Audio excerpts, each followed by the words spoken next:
Looks like. Yeah, you might want to start Yeah. again then. Yeah. So welcome to another podcast from Immortal Tortoise. This is a research and strategy firm which looks at individual and brand health. My guest today is Rishi Gupta, who works at Jaguar Land Rover in the UK, and he's also a certified communication coach who helps people find meaning and purpose in their lives and also find a sense of balance in these times where people live in very fast-paced lives along with difficult choices at work, apart from difficult tasks in which their work days extend for a long period of time, which leads to a certain sense of angst and frustration. Right. So, over to you, Rishi. Let's Communication, talk about communication. communication and Yes, yes. self-awareness. Communication self-awareness, exactly. So, over to you, Rishi. Let's talk about your twin passions and how you go about your day, how you balance it, what you do. So, hi everyone. My name is Rishi. Namaste. And I have been an engineer for most of my life, most of my working life, let's say. And I still do that as my 9 to 5 job.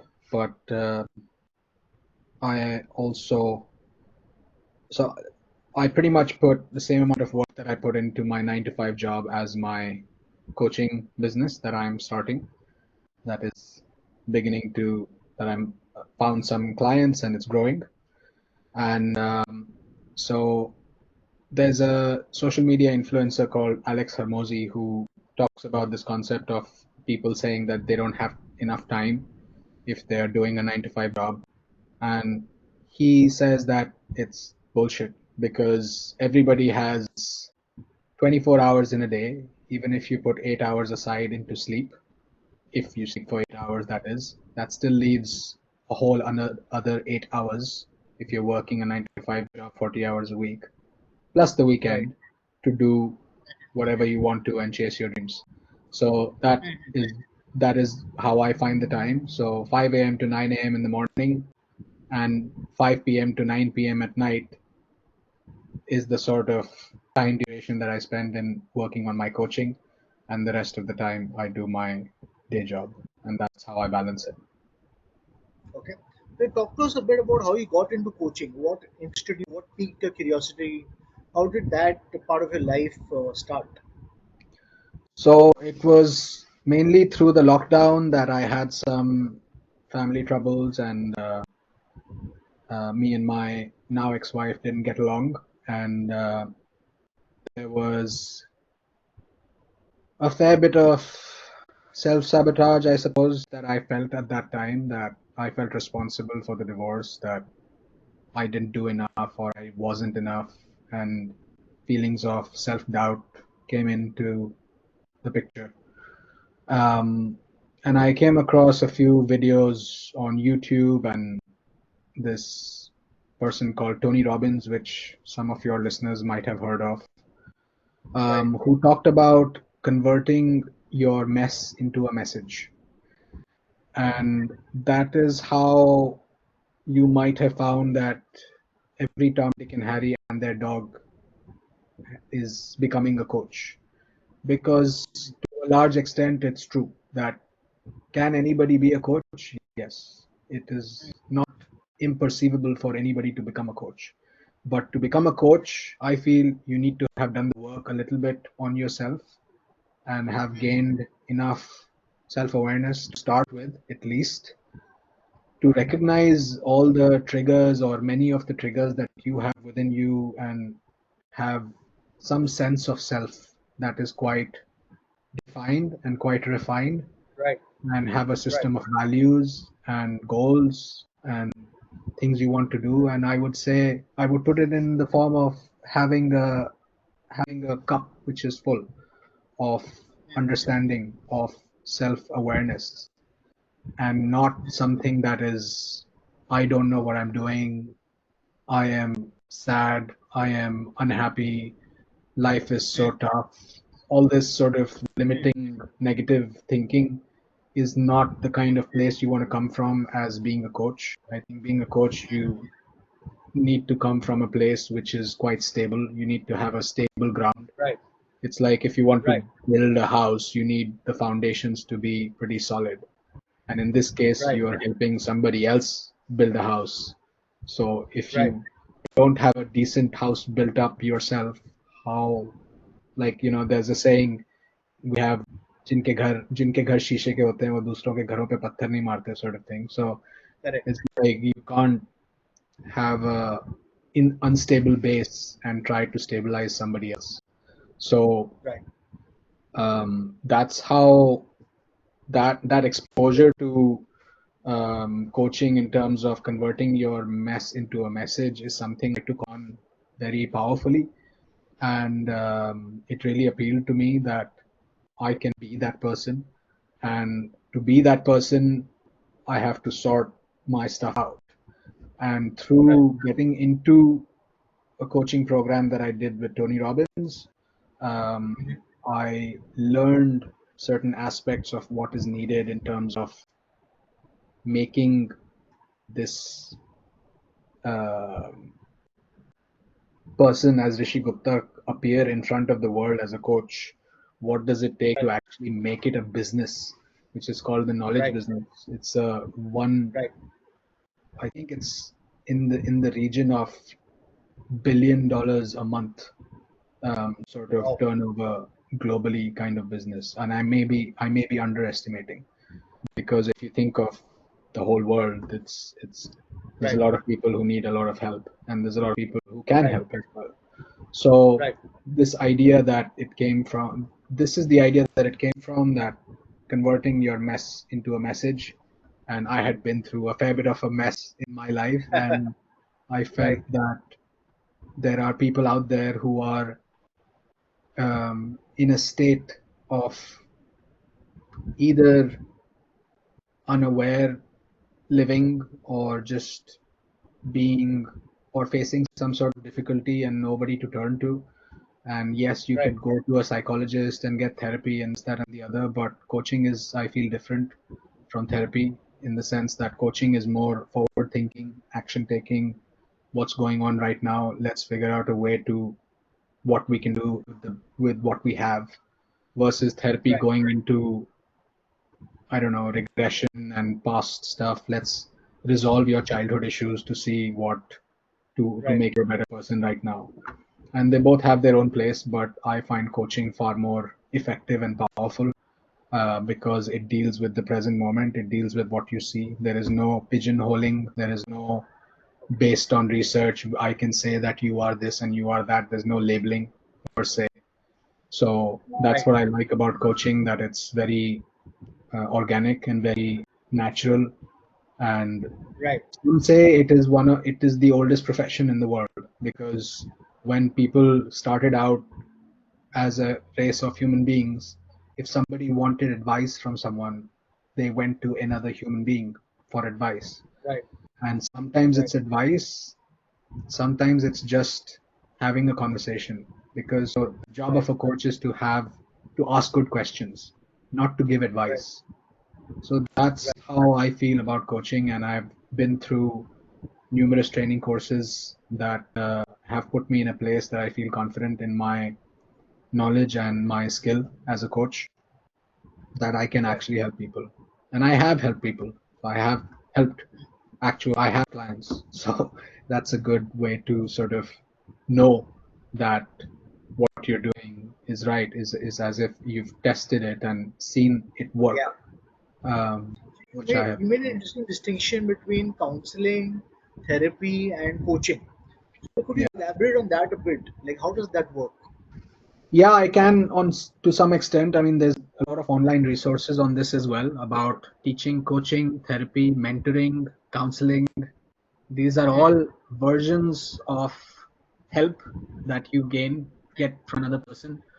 Um, but I will just talk about the difference between counseling and therapy, if we could put that under one definition of therapy, let's say, versus coaching.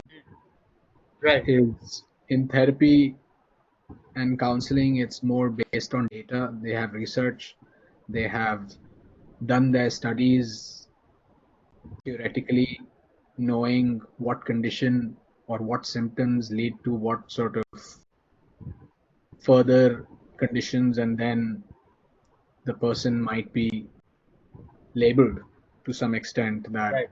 okay, from what I'm seeing, you have childhood trauma. So this is what has been done to people who had childhood trauma. These are the different techniques that are applied, and to get over that childhood trauma, we will do this, that, and the other. And Right. there is even therapy can go into very uh, numerical and quantitative analysis that can Right. be done on various sort of things about emotional health and psychology. Right. While coaching has some elements of that, but it's more based on helping the client deal with whatever they're dealing with the resources that they have within them. So it is more about helping them find the way rather than telling them the way. So the way a very powerful analogy that I have come up with and discussed this with quite a few people and they've resonated with it is that see a coach as somebody who holds the flashlight. So you are a human being who's in a forest, don't know where to go, various paths that you can see to what you can take. There are some paths which are difficult, some paths which are easy. A coach Right. is not a person who tells you take that path. A good coach is not a person who tells you take that path. A Right. good coach is a person who can help you stop and think that, okay, that seems like a very well trodden path, but Right. is it what you want? Is it what Right. you want to do? So it can help have that question and answer sort of approach where you walk with the person. So even if you go on that path, you are still holding the flashlight. The person is concentrating on walking the path rather than holding the flashlight, walking the path, making sure they're safe. All that is kind of taken care of, let's say, by the coach who holds the flashlight, who makes sure that the obstacles are visible and not missed by the person who's walking the path. So that's how a coach can help. And then if that path, if the coach has been on, let's say, a similar path, so like I have been through whatever I've been through in life, and if I know that, okay, that path is very well trodden, but it leads to a cliff. So unless you know how to cliff dive and you want to cliff dive and go swimming, don't take that path. You might want to Right. reconsider. So that's Right. how a coach can apply their own life experience to helping another person achieve what they want to achieve, but not by telling them what to do, by helping them come to their own conclusions and their own and forge their own path and get the best So out I'm of them. curious. And the main So, the so main you element say, the main element is right. accountability, which is not Right. necessarily the case in therapy. Main element Right. of coaching is accountability. So you come up with a plan of, okay, this is the problem, this is what I want to do. You work it out with your coach, and then the coach keeps you accountable. You said you will do this, that, and the other. You said you'll do 20 things. You've only done 10. So next time, let's make a plan that we only have 10 things to do, that so that the 10 things that you plan to do you achieve, and so Right. that you will move forward with more conviction rather than feeling, oh, I thought I'll do 20, I only did 10, so this is not for me. That's what Yeah. mostly happens when people are on their own. They set a lot of very huge plans and goals. Everybody makes New Year resolutions but never keeps them because there's Right. nobody holding them accountable. People can't hold themselves Right. accountable. Most people can't, Right. or Right. they won't. Maybe they can, but they won't. So a coach can Right. help in that sense of keeping that accountability and making those goals and resolutions sensible. That, okay, you're saying you'll do all of these things. Are you sure that it's even possible that all of these Right. things you are wanting to do, you can do?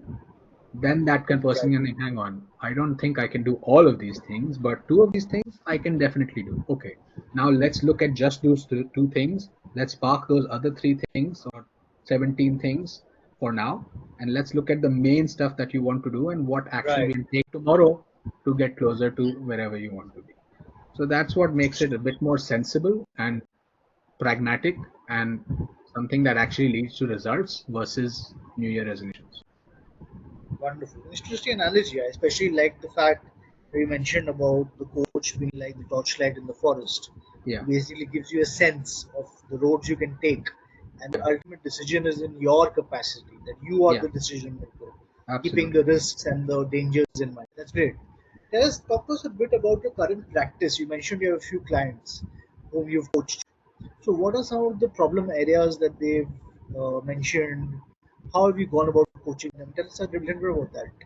Yeah, so I've had clients in a few different areas. It's been confidence is one big one that I've had a few clients in where they have felt a lack of confidence in what they're doing, how they go about in approaching conversations, approaching their job. Um, Specifically, I've had two people related to job related confidence, where one was um, actually both of them were looking for jobs and not finding them. One of them was just looking for a job, one of them was dabbling with entrepreneurship and also looking for a job.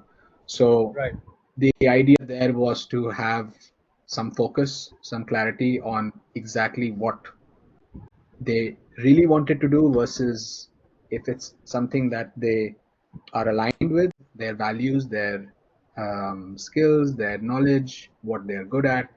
If they're aligned with being an entrepreneur is very risky. Are they up for taking that risk? Are they in the stage in their right, life where they feel they can comfortably or maybe uncomfortably but reasonably take that risk of being an entrepreneur? Is right, it actually just a thing that they wish they could do, or is it something that no, this is what I really want to do, and I will figure out a way that I do it?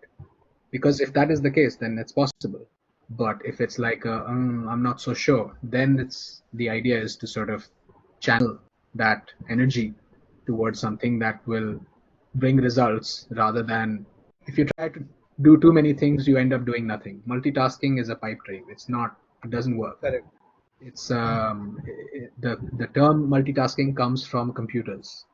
It's not the human brain cannot do two things at once. You can maybe listen to something and drive a car.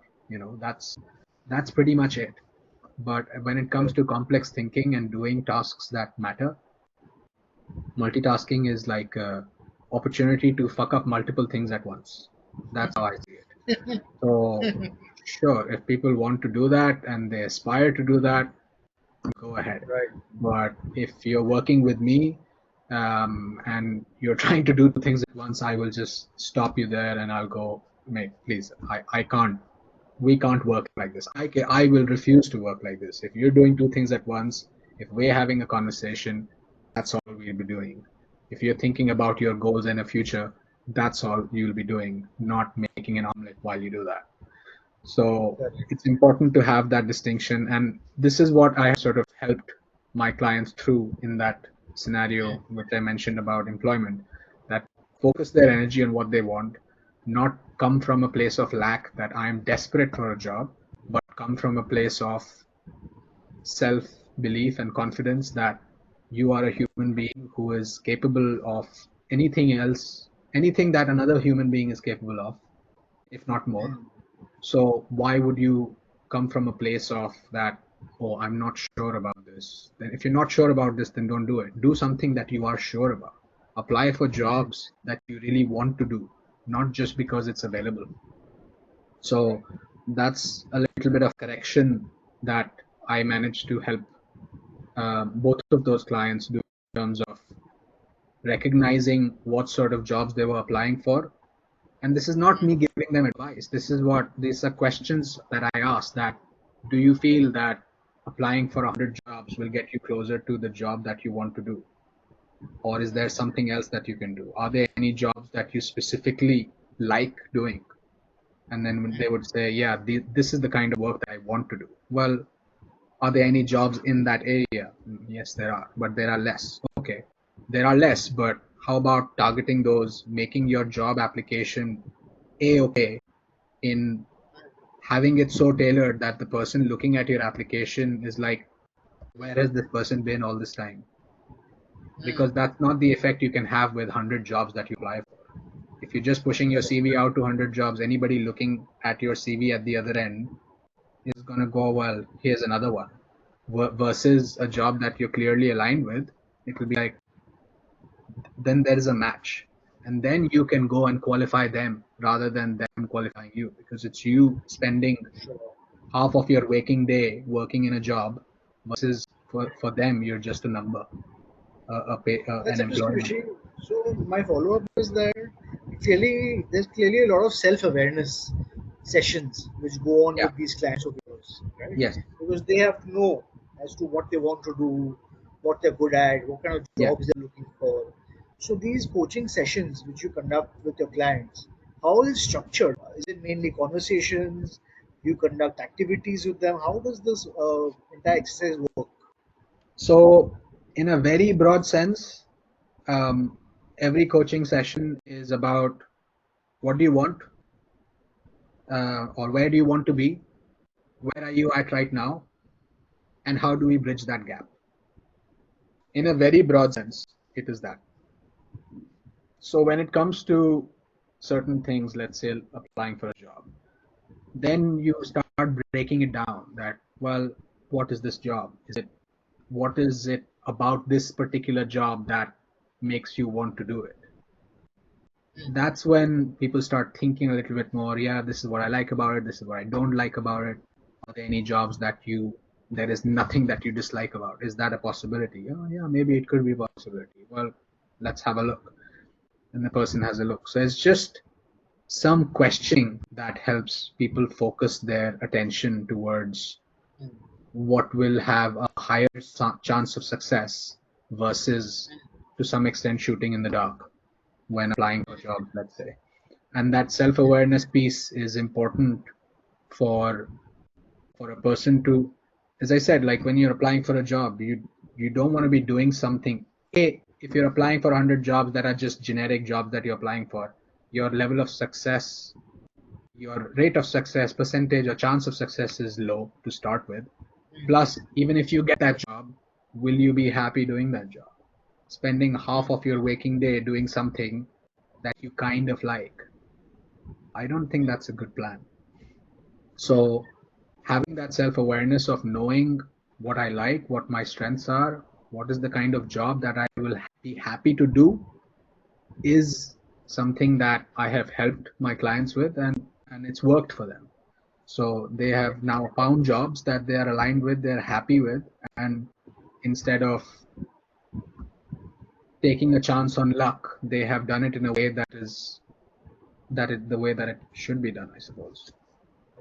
Yeah. So that's interesting that you said that self awareness is critical. You need to know your strengths, your qualities, your likes, your dislikes, right? But the way I look upon it is that the self is emotion, right? You can never know enough of it. There is so Yes. much in the self itself that you can never find it. It takes a lifelong.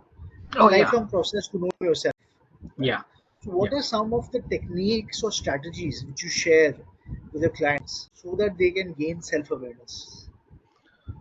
The biggest one is, what do you not want? So it's usually easier to identify what you don't want than exactly what you want. So that's a good place to start. That, okay, so what do you not like about a certain kind of job is usually easier to identify.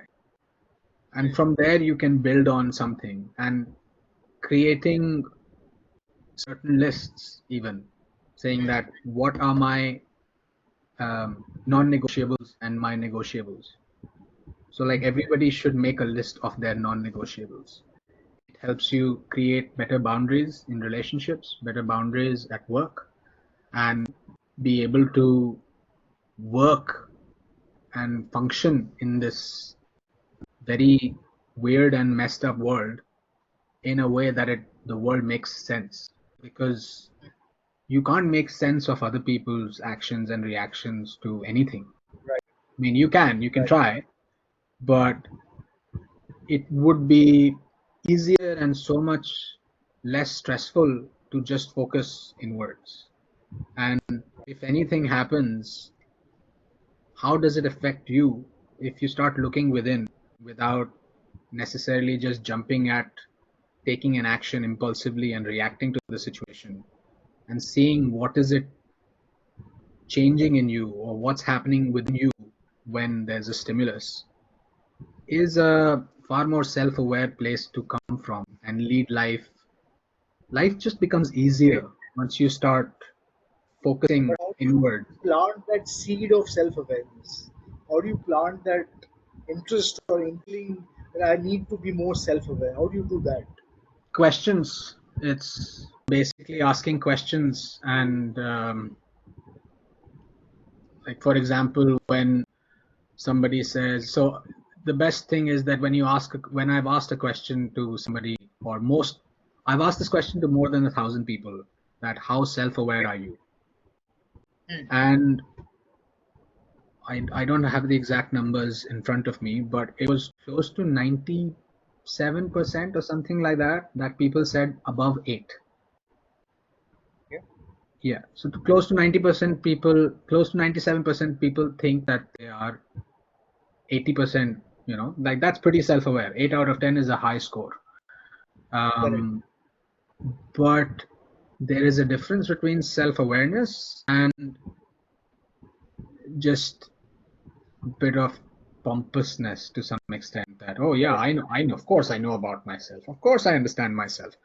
But it's like an onion. You have to peel the layers to really get to Correct. know, get to the bottom of like a person who is self-aware will not say that they are an 8.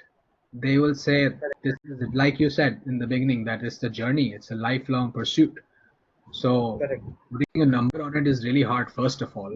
But putting a high number on it, I don't think anybody with actual self-awareness will put a high number on the fact that they are self-aware if they are. Right. So I think that's a big giveaway that if a person gives a number that is very high, that Right. they are not actually self-aware. They feel that they are, they think that they are, but there Right. is those layers need to be peeled, and that is by So questioning. Socratic. are there any techniques, activities, uh, walks, hiking, anything which you suggest to your clients to for them to maybe experience self-awareness in a deeper shape or form? Um, in terms of just so my big thing is connection. Like my handle is also connect with Rishi. It's Correct. the biggest aspect of that is forming a connection with yourself, with others, and with nature. So Right. nature is our ally. If you spend time in nature and being by yourself, go out, do things in nature, that is always helpful and therapeutic. Right. Right. Touching trees, plants, you can ground your energy. There's Right. ions and electrical signals going on inside our bodies which need grounding. That Right. can happen when you are out in nature and in contact with things like trees and plants. So that's a nice way to sort of just bring that awareness that you are a being and you have all these Right. things going on inside you, and there's nature that can ground this energy within you, and then really feel that and Right. have some consciousness of it. And Right. that's one thing, but mostly it's about asking them questions and helping them recognize certain Mhm. aspects of themselves that they may not necessarily question to that level of depth themselves. So it's like finding purpose in life. You have to really dive deep to find what is the actual reason why somebody does anything, any motivation. Like there's the seven levels deep exercise of why. So if you want something in life, there can be a 7 levels deep exercise that I do with quite a lot of my clients quite early Right. on in the coaching Right. journey, about going 7 levels deep in what they want. So it's like asking why. Okay, so you want to make $1 million. Why? Oh, because I want to, buy a fancy car. Well, why is Right. that important to you? because I want to show off. Well, why is that important to you? So as Right. you keep going down the levels or keep peeling those layers of the onion, the real motivation comes to the forefront. Correct. The Correct. first why is always very superficial. It's the last why that really sort of gets you to the answer of, okay, so that's the main thing. What is one action we can take to sort to work with that why, rather than thinking that I can take an action right now to make $1 million in a month. That's like, where do you even start? But when you get to that sort of 7 levels deep on what's your why and what your motivation is, then you can have a tangible step and action to work towards that deeper level of why, which can then again help you make progress towards that superficial why, let's say. Right. Okay. Very interesting. So this combination of self-awareness along with proactiveness is the secret to living a more productive, compatible, uh, self-confident life. That's what I'm taking away from what you mentioned so far. Can be. I mean, there's so many things. Like there, I know people that are out there who are very successful, but they are not confident, and that works for them. So Mm, it's it's a very big, it's a plethora of things that play a role in leading, let's say, a good life, if you want to call it that. right, And it varies from person to person. Some people perform better under stress. Some people right, don't perform better under stress. They burn out right, quickly. Some people, their threshold of burnout is very high. Some people are right, aware of their limitations. Some people are not aware of their limitations. Like you might have heard of somebody working in India recently who worked for a correct. consultancy firm who died Yes, yes, I overworking saw that. themselves. So that's an example of Correct, somebody who doesn't know their limits and is not self-aware, is not, I mean, yes, your boss is putting you under pressure, but are you gonna die for it? I mean, it's not.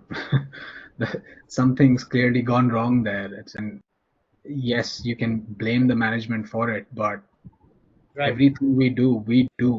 There is no, like, I think there needs to be a huge level of personal responsibility that people need to take about their circumstances. I sincerely right, believe there's no accidents, there are no coincidences.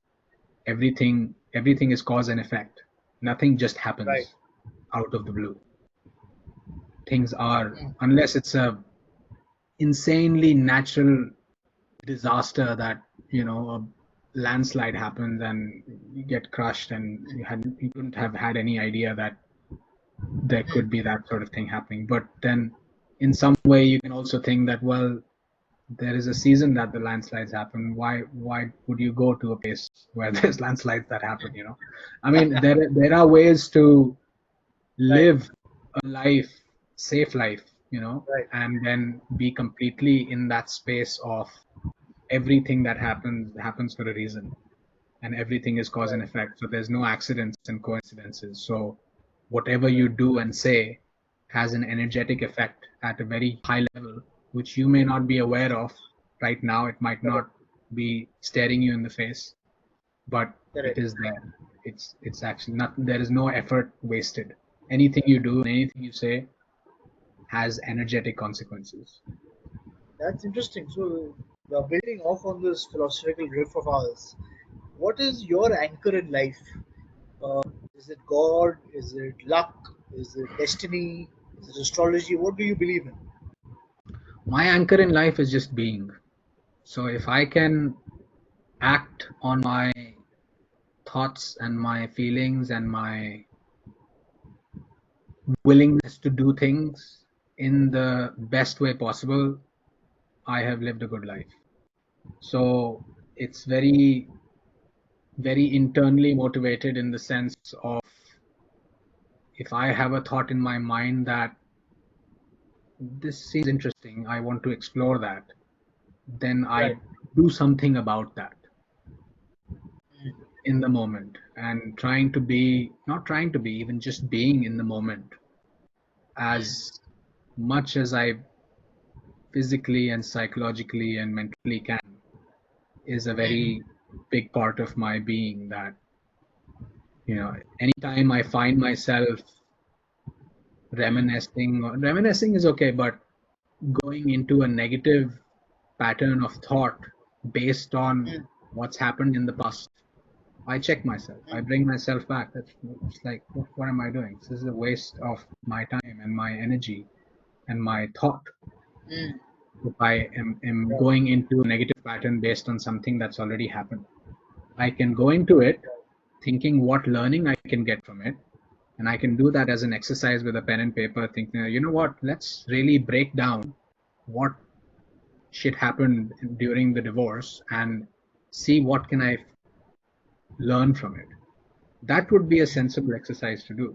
But if I start going into a pattern, oh, I got divorced, this is so sad, I'm not going to be in any relationship ever again, I'm a burden to society, who's that going to help?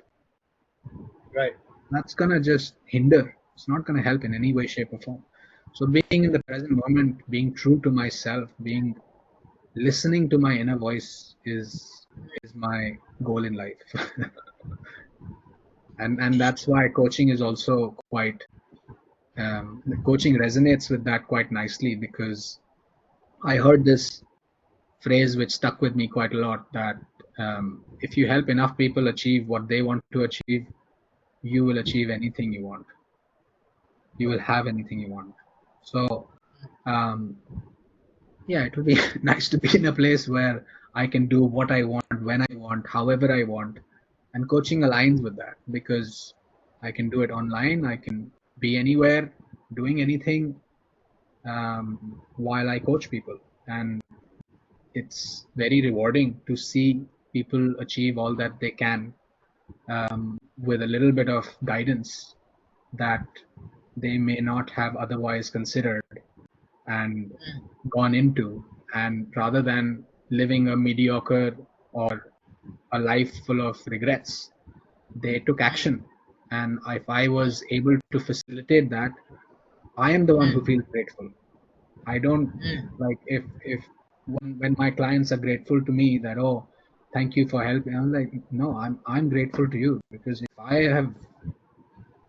have done this level of service, that I have helped you change your life, that is an honor.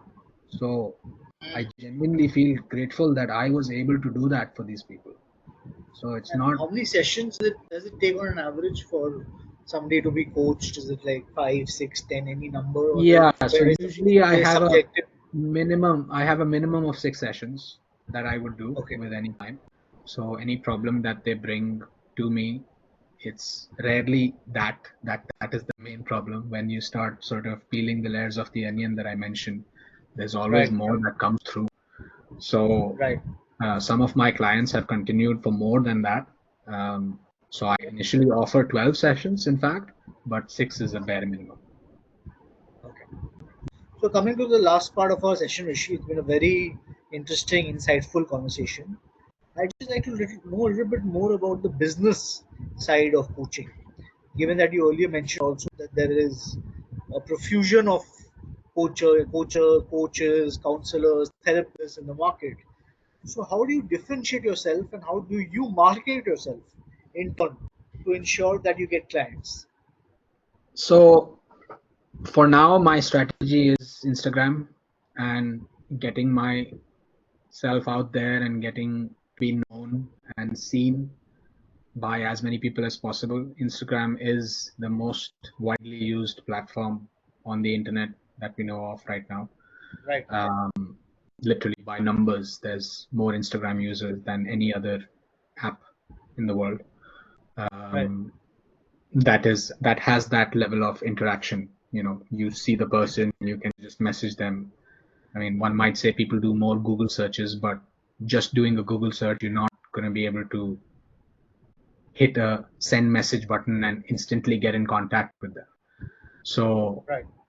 that aspect of Instagram is quite powerful, I feel, that somebody sees you and instantly they can get in touch with you. that allows that platform allows that level of communication. Right. So in the least number of steps possible, pretty much. Right. So that is what I'm using as a medium to put myself forward in front of my audience. And I am still working on refining that message. It's landing with some people, it's not landing with thousands and thousands of people, which once it is fine tuned, it will. And Right. the aspect that I try to get through my videos is helping other people see that I know what they're dealing with, and I have some experience of dealing with what they may be going through. And Right. if they worked with me, they can go through that experience in a way that will cause as little pain and give them as little as high amount of results and positive things from Right. experiencing that versus just winging it on their own. I mean, yes, you can have any experience of life on your own, and most people do, but having a coach gives you that additional uh, like the initial additional person that holds the flashlight rather than just you trying to manage everything yourself and walking the path as well.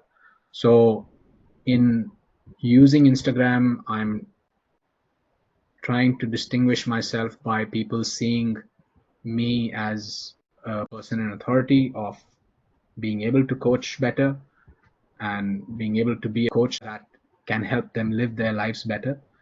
And it is one of those things that is hard to distinguish the signal from the noise, but Right. it's also it's also a bit of a journey. Like as far as social media is concerned, I have just started this journey since March, and I have been putting out content since May every single day, pretty much, apart from the weekends where I take a break. I have to fill up my cup in the weekends when I relax, and it's a journey. And going making those videos and putting content out there that will resonate with these people, and they will find my message as something worth listening to, is also dependent on them. And the size of the market is huge. As I mentioned, it's a Yes. $1 billion a month industry in terms of Right. coaching and help and therapy. And distinguishing myself is not easy, but it's a journey. I'm working on it. If I knew the answer to that question exactly, then I, yeah, then I would have I wouldn't have to do my 9 to 5 job then. I guess we can conclude on that note, Rishi. Any parting thoughts on coaching or anything you'd like to share with our audience? um, I'd say that people are a lot of times. So there's three different kinds of people. There are people who are problem aware, there's people who are solution aware, and there's people who are unaware. Most people, I feel, from what I have gathered in my life experience, are unaware. They just live their life in a way that is just a Right. perpetual hamster wheel of sorts. Correct. And they don't stop to think, is this something I want to do for the rest of my life? And I grow old and I can look back and go, I've lived a good life. So that stopping and thinking doesn't happen enough, I feel. People need to do that. I feel COVID did that for a lot of people, and it had Right. helped them recognize what was more important in life. But still, when now that it's gone, most people are just back on the Back. hamster wheel. Correct. So having that recognition of your own goals and dreams and hopes in life, and not losing sight of that is really, really important. And when people come across content creators like myself that they resonate with that message and they go like, oh, this person is talking about interest, something that's interesting. Take a minute, take a few seconds of reflection that, okay, this person just said something, I heard it, this is invoking something in me. What is it? Just spend, like, it doesn't take minutes and hours. This is like thought travels at the speed of light, they say. Mm. So, Right. you can have thoughts in your mind very quickly. So just having that brief second moment of pause to look inwards when there is a stimulus, anything that happens, if it creates an effect in you, an emotional effect, an emotional reaction or a response, then to just give it some attention, give it some care, and look at it and be like, what is this? I want to explore this. And then just explore it. You may want to explore it yourself. You may want to explore it with the person who's making the content. Because all these people who are out there trying to help other people are genuinely trying to help other people. And Right. in the process of doing that, if they want to make money from it, why is that such a bad thing? So, you know, so to just be more open to getting help is something that I would like to send out as a message to anybody who's watching this and listening to this, that be more proactive towards getting some help, because it is out there. We are social beings. Nobody has, you don't have to do this alone.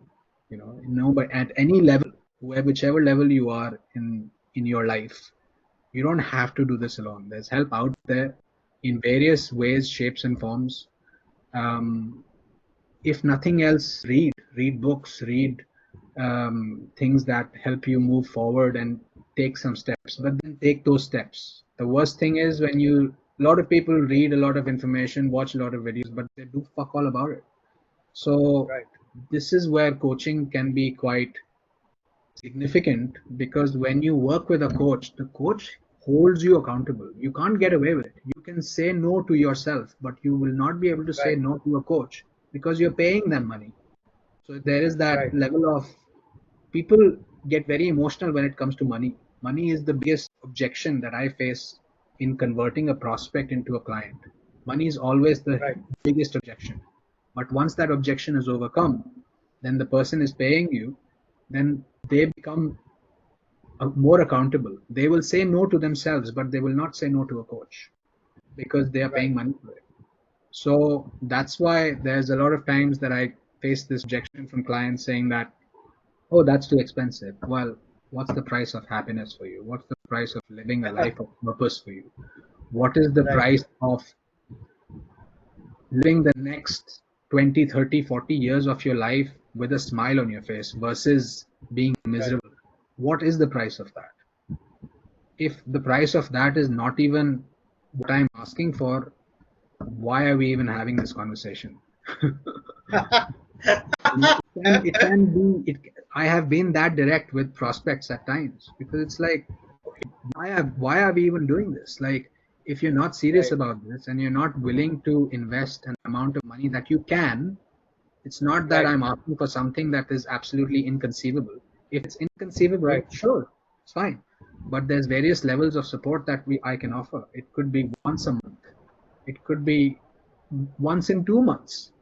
So if you can afford to buy a phone that costs uh, half of half of what my fees is.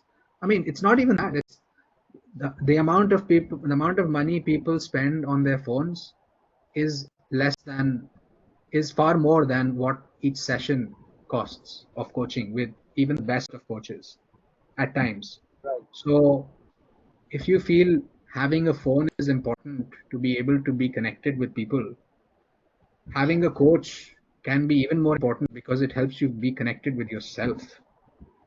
Mm. Isn't that worth spending more money than your phone? or at least half as much, or at least as much.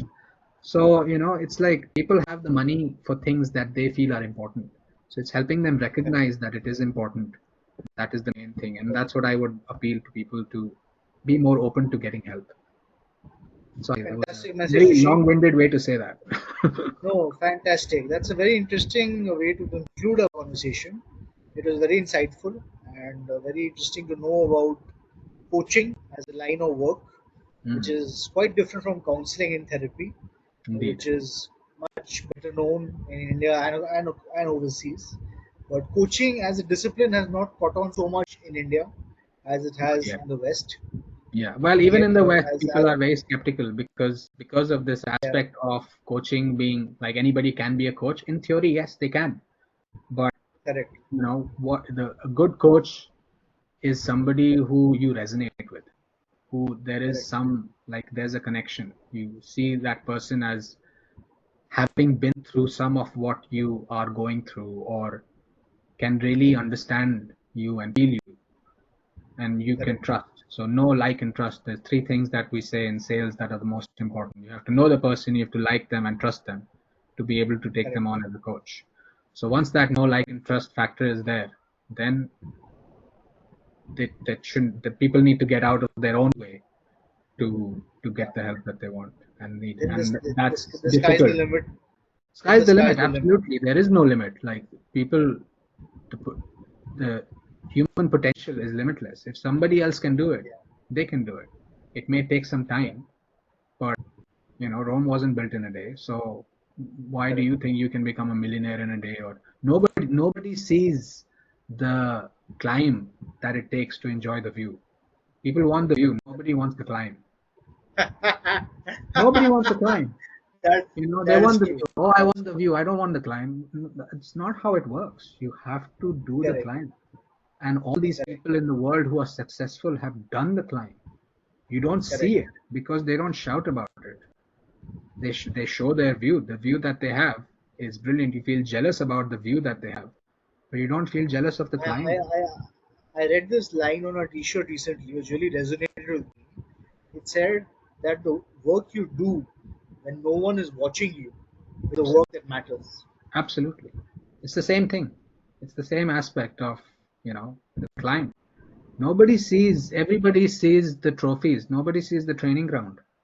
You know, Correct, if Virat Kohli, you see Virat Kohli being a very good cricketer, the amount of discipline that guy has for correct, being to get to the level of what he's at, it's hard to match. And if you match it, you will get to that level. There's correct. no question about it. Yeah, So talent is that's true. not something that people are born with. Talent is opportunity. When opportunity when opportunity meets preparation is when success Correct, happens, is when magic happens, is when luck happens. People say they got lucky. correct, No, there's no luck. It's opportunity and preparation. People don't just, I mean, yes, you can say that a lottery is completely luck. Maybe it is. But then lottery money, when people win the lottery, these people don't sustain their wealth. They blow it. Easy correct, come, easy go. It's gone correct, very quickly. correct. So yeah, I think it's important to cherish and be mindful of what's behind the surface, what's in the layers of the onion, as I mentioned before, to then see that rather than just looking at the superficial of what appears to be. Mm. Yeah, Fantastic, Rishi. Thank you for the insightful conversation.